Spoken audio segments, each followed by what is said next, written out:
آقا کریم صلی اللہ علیہ وسلم کے مزار کے سامنے بیٹھ جایا کرتے تھے۔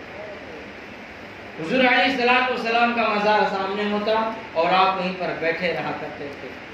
تو ایک دن قسمت نے انگڑائی لی اور آپ کے خواب میں آقا کریم صلی اللہ علیہ وسلم تشریف لائے۔ بولو حضور علیہ السلام تشریف لائے اور فرمایا بیٹا معین الدین چشتی جا، میں نے تجھے سرزمین ہند عطا کیا، جا تو سرزمین ہند چلا جا، اجمیر میں تیرا مقام ہوگا، وہاں چلے جا اور جا پہنچ کر میرے دین کی اشاعت کر، میرے دین کو پھیلا، پرچم اسلام کو بلند کر۔ میرے عزیزو، دنیا بہت بڑی ہے۔ آپ نگاہ اٹھائیں تو آج دنیا میں تقریباً روس ہی نظر آتا ہے، امریکہ اتنا بڑا ہے، چائنا اتنا بڑا ہے، جاپان، نہ جانے کتنے کنٹریز ہیں، دور دور تک پھیلے ہوئے انسانوں کی آبادی ہے۔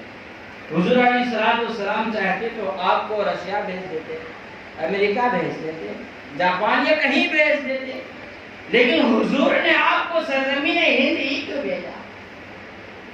یہ سوال میرے ذہن نے مجھ سے کیا تو جواب میرے عقل سلیم نے دیا، اور وہ جواب یہ کہ اس وقت سرزمین ہند میں 50 سے بے شمار، 50 سے بھی کئی زیادہ راجا مہاراجا تھے جو جگہ جگہ پر اپنی سلطنت بنا کر اپنی بادشاہت والی زندگی گزار رہے تھے، اور یہ بادشاہ اس قدر مسلمانوں پر ظلم و ستم کیا کرتے تھے کہ یہ مسلمانوں کو دیکھنا بھی پسند نہیں کرتے تھے۔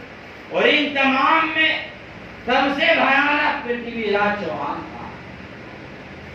پرتھوی راج چوہان یہ اتنا خطرناک تھا کہ اگر سن لے کہ یہ مسلمان ہے تو پھر اس کے جسم کے اندر ایک آگ لگ جاتی تھی، اور بغیر قتل کروائے یہ خاموش نہیں بیٹھتا تھا۔ اگر پتہ چل جائے کہ کسی گاؤں علاقے سے قرآن پڑھنے کی آواز آتی ہے تو وہ بستی ختم کروا دیتا تھا۔ اگر پتہ چل جائے کسی گھر کے اندر اللہ محمد کچھ نام لکھا ہوا ہے تو اس گھر کو تلوا دیا کرتا تھا۔ اتنا بھیانک تھا۔ جگہ جگہ مسلمانوں کو مارا جاتا تھا، پیٹا جاتا تھا، قتل کیا جاتا تھا۔ دوستانی ذی قدر، تو اس وقت کے ظلم و ستم کے ڈھائے ہوئے مسلمان، اس وقت کے 45 مسلمان، خونوں میں ڈوبے ہوئے مسلمان، اپنا زخمی بدن لے کر، اپنے زخمی ہاتھ لے کر، آنکھوں میں اشک بہا کر جگہ جگہ سے سرزمین ہند سے آواز دے رہے تھے، اے میرے آقا نظر کرم فرمائے، یا رسول اللہ نظر کرم فرمائے، ہمارے ایمان و عقیدے کی حفاظت فرمائے، ان ظالموں کے ظلم اب سہے نہیں جاتے، اے میرے آقا ہماری مدد فرمائے۔ پھر کیا تھا؟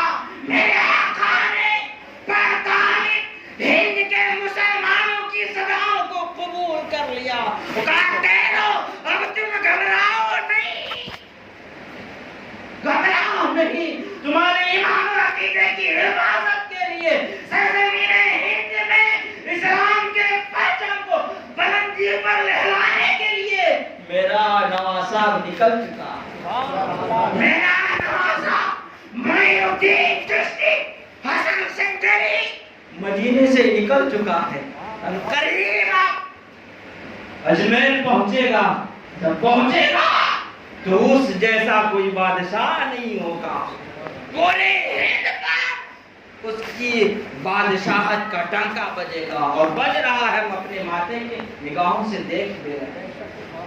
اور جب حضور خواجہ غریب نواز رحمۃ اللہ تعالی علیہ سرزمین ہند تشریف لائے تو ایسا نہیں تھا کہ راستے بالکل ہموار تھے، آپ جائیں اور تخت و تاج پر بیٹھ جائیں، نہیں، ایک سے ایک جوگی ڈھوگی آئے آپ کے سامنے، بڑے بڑے جادوگر پنڈت آئے آپ کے سامنے، بڑے بڑے بادشاہ اپنی فوجیں لے کر آئے، ٹکرائے آپ سے، لیکن کیا ہوا؟